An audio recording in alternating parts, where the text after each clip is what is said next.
তো যারা 2025 সালে উচ্চ মাধ্যমিকে দর্শন পরীক্ষা দেবে তাদের জন্য এখন এই ক্লাসটা ভীষণ গুরুত্বপূর্ণ, চতুর্থ অধ্যায়ের। তো তোমরা ভালো করে দেখে নাও আবর্তন ও বিবর্তন। আমি এই লজিকটা তোমাদের করিয়েছি, আবর্তন ও বিবর্তন। তারপরে তোমরা ভালো করে দেখে নাও এই যে বিবর্তন ও আবর্তন। হ্যাঁ, বিবর্তন ও আবর্তন।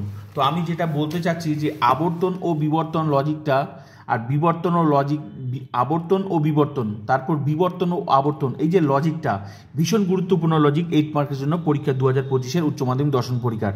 তো আমি তোমাদের এখন এটাই বুঝিয়ে দিতে চাচ্ছি যে আবর্তন ও বিবর্তন যে লজিকটা আমি তোমাদের করিয়েছি, লজিকটার নিয়মটা দিকে এই ক্লাসটা করিয়েছি, প্র্যাকটিস করিয়েছি। তো এখন যে ক্লাসটা তোমরা ভালো করে দেখে নাও, জলের মতো সোজা। কেন জলের মতো সোজা? যেভাবে তুমি আবর্তন ও বিবর্তন যে লজিকটা যেভাবে করলে, প্রথমত কি করলে তোমরা বচন, আবর্তন বিবর্তন যখন লজিকটা বলবে তোমাকে কি করতে হবে, প্রথমত বচন করতে হবে, তারপর আবর্তন করতে হবে। তো বচনটার বিবর্তন করতে হবে। এই যে সিস্টেমটার নাম হচ্ছে আবর্তন ও বিবর্তন।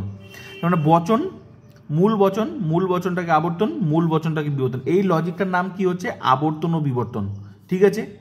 তো এই যে মূল বচনটা আবর্তন, মূল বচনটা বিবর্তন, এই সিস্টেমটার নাম হচ্ছে আবর্তন বিবর্তন। তো ভালো করে দেখে নাও, এর বিপরীত যেটা দেখো, এই যে বিবর্তন আবর্তন, তার মানে কখন বলে বিবর্তন আবর্তন বললে কি হবে, এই যে মূল বচন, বচনটার বিবর্তন, বচনটার আবর্তন। তাহলে কি তুমি আবর্তন ও বিবর্তন পারলে তুমি বিবর্তন ও আবর্তন তোমার কাছে জলের মতো সোজা। তাহলে পার্থক্য কোথায়? যখনই বলবে বিবর্তন ও আবর্তন, প্রথমে করতে হবে বিবর্তন, তারপর করতে হবে আবর্তন। কোনটা? মূল বচনটা। এই বচনটা যে বিবর্তন, এই বচনটা হচ্ছে আবর্তন। এবার উদাহরণটা ভালো করে দেখো। কম্পেয়ারটা এই জন্যই করাচ্ছি, না হলে তোমাদের বুঝতে অসুবিধা হচ্ছে। যখন তোমরা এই লজিকটা করছো তখন ওটা ভুলে যাচ্ছ, আবার যখন ওটা করছো তখন এটা ভুলে যাচ্ছ। আলটিমেটলি সহজভাবে বুঝে নাও, যখন আবর্তন ও বিবর্তন বলবে তোমাকে, তখন তোমাকে করতে লাগবে এর উল্টা। আবর্তন বিবর্তন উল্টা হলে কি হবে? বিবর্তন আবর্তন। আর বিবর্তন আবর্তন উল্টা মানে কি? আবর্তন ও বিবর্তন। মানে যে এটা পারবে সে ওটাও পারবে, এটা শিখলেই ওটাও পারবে। তো প্রথমত কি বচন, তারপর কি আবর্তন, এই বচনটার বিবর্তন, এই সিস্টেমটার নাম হচ্ছে কি আবর্তন বিবর্তন।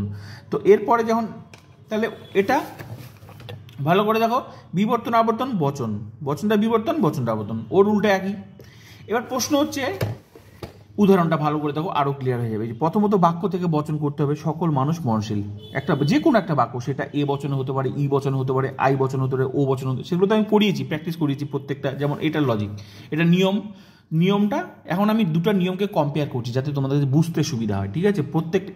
এইটার ক্লাস কিন্তু আমি আলাদা আলাদাভাবে করিয়েছি। এটার নিয়ম প্লাস প্র্যাকটিস আলাদা, বিবর্তন ও আবর্তন সেটার নিয়ম আলাদা, প্র্যাকটিসও আলাদা। তাহলে এখন কম্পেয়ার করাচ্ছি যাতে তোমাদের বুঝতে সুবিধা হয়। তো দেখো, সকল মানুষ মরণশীল, তাহলে এটা বাক্য থেকে সবার প্রথমে কি করবে? বচন করতে হবে। তো সকল মানুষ হয় মরণশীল, এ বচন, মূল বচন। তো এটাও কিন্তু তোমাদেরকে বচন, সবার প্রথমে বচন করতে হলো, মূল বচন। তো এ পর্যন্ত তোমাকে এটার ক্ষেত্রেও করতে হবে, আবর্তন ও বিবর্তনের ক্ষেত্রে করতে হবে। তারপর এটার ক্ষেত্রে দেখো, এখানেও তাই একটা বাক্য নিয়েছি যে যেমন খুব কম ছাত্রই পরিশ্রমী, এটাও বাক্য থেকে বচন করতে হবে। কি যে বচনটা হবে, কোনো ছাত্র নয় পরিশ্রমী, ও বচন, তাহলে এটাও হলো বচন। তো সবার প্রথমে তোমাকে বচনটা করতেই হবে, যেটা মূল বচন। মানে এই লজিকটা বললেও তোমাকে বচন করতে হবে, ওই লজিকটা বললেও তখন সব এই পর্যন্ত ক্লিয়ার হয়ে গেল।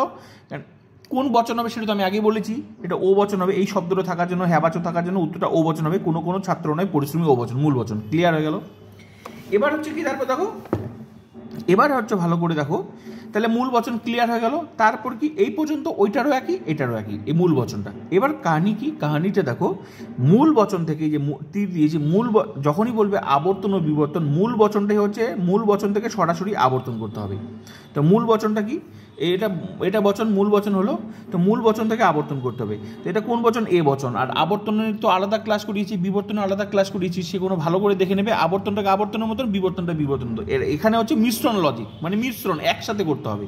কি লজিকটার নাম কি? আবর্তন ও বিবর্তন একসাথে করতে হবে। এবার দুইটা মিলিয়ে করতে হবে, এই জন্য তো এটার নাম হচ্ছে আবর্তন ও বিবর্তন। তো এ বচনে আবর্তন কি? আই। এ বচনে আবর্তন আই, ই এর ই, আই এর আই, ও এর সম্ভাবনা। যেহেতু এটা এ বচন, তাহলে এর আই করবো, এর পরের লাইনটা আই এ। তো আই মানে তার শুরুটা কি? কোনো। তারপর করবো আবর্তনের নিয়ম। আবর্তনের নিয়ম কি? যে বচনটা আছে সেটার উদ্দেশ্য বিধবা চেঞ্জ করে দাও, ব্যাস, তাহলে হয়ে যাবে আবর্তন। তাহলে বিধবতাকে সামনে নিয়ে আসতে হবে, উদ্দেশ্যপতা এখানে নিয়ে আসতে হবে, ব্যাস, তাহলে হয়ে গেল আবর্তন। তাহলে মরণশীলকে সামনে নিয়ে আসলাম, তো কোনো মরণশীলের সাথে ব্যক্তি কথা যোগ করলাম দেখতে ভালো লাগার জন্য।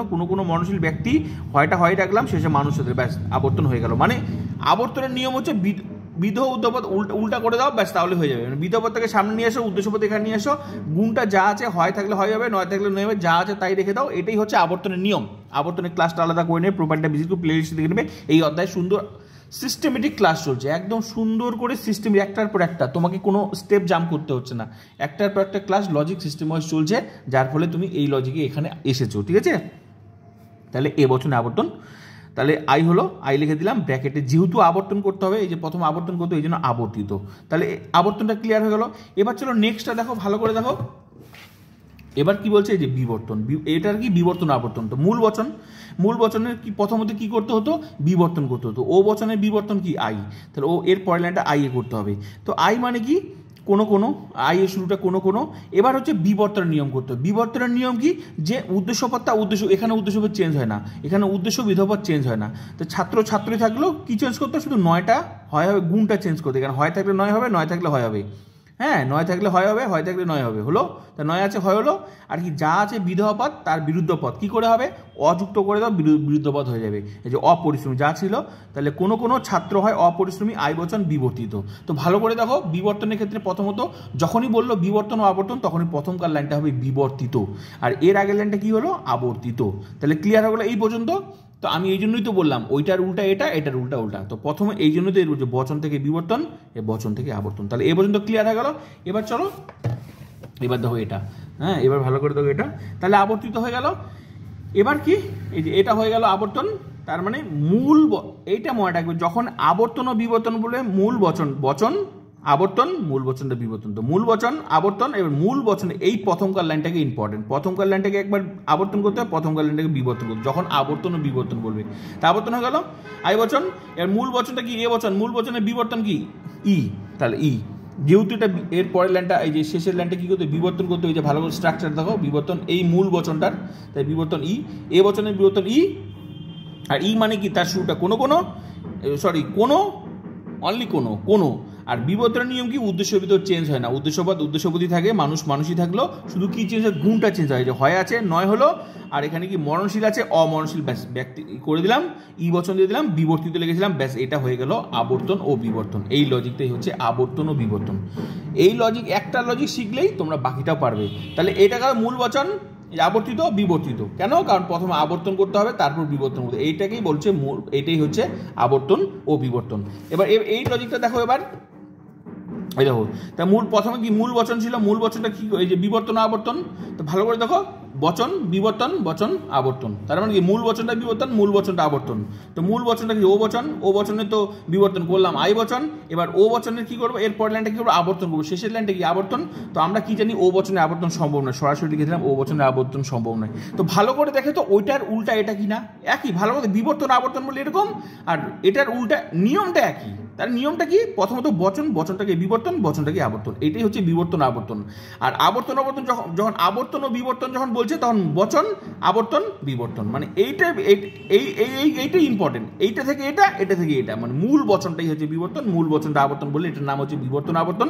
আর যখনই বলছে এটা আবর্তন ও বিবর্তন, তখন মূল বচনটাই আবর্তন, মূল বচনটাই বিবর্তন। তো এই হলো তোমাদের কম্পেয়ারটা, ভীষণ গুরুত্বপূর্ণ ছিল তোমাদের এই ক্লাসটা করলে, আশা করি তোমাদের এবার জলের মতো ক্লিয়ার হয়ে গেলো। এই জন্যই বললাম যে একটা লজিক শিখলেই বাকি লজিকটাও তোমরা পারবে, ভেরি ইম্পর্টেন্ট। তো ক্লাসগুলো করতে থাকো, আর প্লিজ শেয়ার করবে, বন্ধুদেরকে শেয়ার করবে, যত শেয়ার করবে ভালো লাগে। সমস্ত স্কুল গ্রুপকে শেয়ার করে দাও। আমি 100% বলি, স্কুলের প্রত্যেকটা স্টুডেন্ট গ্যারেন্টি দেবো না, লিখিত পরীক্ষা 80তে 80, ঠিক আছে। স্কুল থেকে 20 মার্কস, টোটাল আমার 80, 100তে 100 গ্যারেন্টি একদম। আমার ক্লাস করবে, আর তোমরা ফিলোসফিতে লজিক শিখবে না, এটা হতেই পারে না। বাকিটা তোমরা বাস্তবটা বিচার করে দেখবে, তাও আবার ফ্রি টিউশন, যে টিউশন পড়ার জন্য টাকা দিয়ে লাইন দিয়ে রাখতে লাগে, ঠিক আছে। তো প্লিজ এই সুযোগটা মিস করবে না, শেয়ার করে দাও, কারণ ইউটিউব একমাত্র চ্যানেল, গোটা ইউটিউব ঘাটলেও তোমরা কোথাও পাবে না যেখানে ফুল টিউশন অধ্যায় ধরে সিলেবাস ধরে সাজেশন ভিত্তিক ক্লাস করানো হয়, আর লজিক 100% শিখতে পারবে। তো এই সুযোগটা যেহেতু আমি দিচ্ছি, তোমরা প্লিজ শেয়ার করবে, কারণ আমার এই চ্যানেলটা একমাত্র তাদের জন্য যারা ফিলোসফিতে ভালো রেজাল্ট করতে, যারা টাকার অভাবে টিউশন নিতে পারে না, যারা টিউশনে গিয়ে কিছু বুঝতে পারে না, যারা ফিলোসফিতে ভালো প্লিজ তাদেরকে শেয়ার করবে।